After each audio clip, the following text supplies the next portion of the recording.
남북이 오늘 적십자 회담을 통해 이산가족 상봉 행사를 8월 20일부터 금강산 면회소에서 개최하기로 했습니다. 이에 따라 2015년 이후 약 3년 만에 이산가족 상봉이 이루어지게 됐는데요. 통일부 남북회담본부 연결해서 자세한 소식 알아보겠습니다. 김혜영 기자. 네, 남북이 적십자 회담 공동 보도문을 통해서 8.15 계기 이산가족 상봉행사의 일정을 합의했습니다. 상봉행사는 8월 20일부터 26일까지 금강산 면회소에서 진행이 되는데요. 상봉 대상은 남과 북 각각 100명씩 모두 200명이 참여합니다. 거동이 불편한 상봉자에 한해서 가족 1명을 동반할 수 있도록 했는데요. 또 생사 확인 의뢰서는 7월 3일까지 그리고 회보서는 7월 25일까지 최종 명단은 8월 4일에 교환하기로 했습니다. 또 우리 측은 행사 관계자 그리고 통신 관계자 등으로 구성된 선발대를 상봉이 시작되기 5일 전에 금강산에 파견해서 사전 준비를 하기로 했습니다. 이산가족 상봉 행사 장소인 금강산 면회소의 경우 보수 작업을 하기로 합의했습니다. 이를 위해서 우리 측 시설 점검단이 다음 주 수요일인 27일부터 현지 점검을 위해서 금강산 면회소를 방문하기로 했습니다.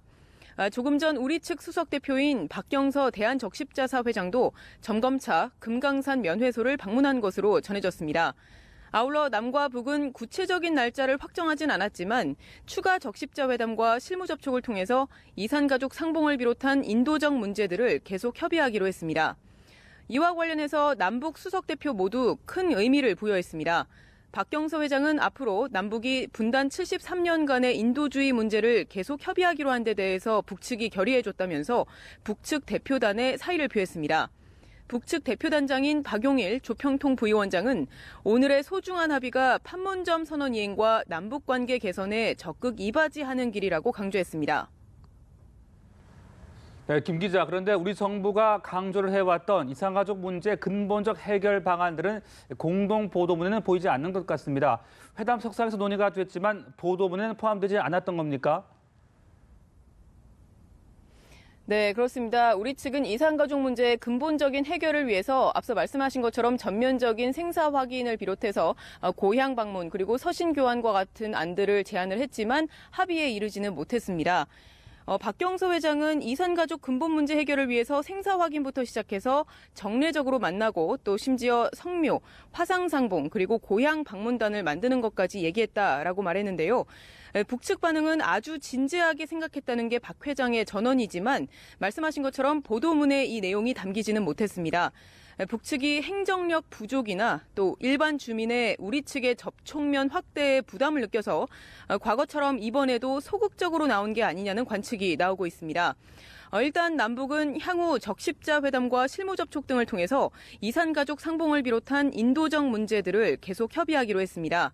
이 자리에서 이산가족 문제의 근본적인 해법이 논의될 것이라는 게 박 회장의 설명입니다.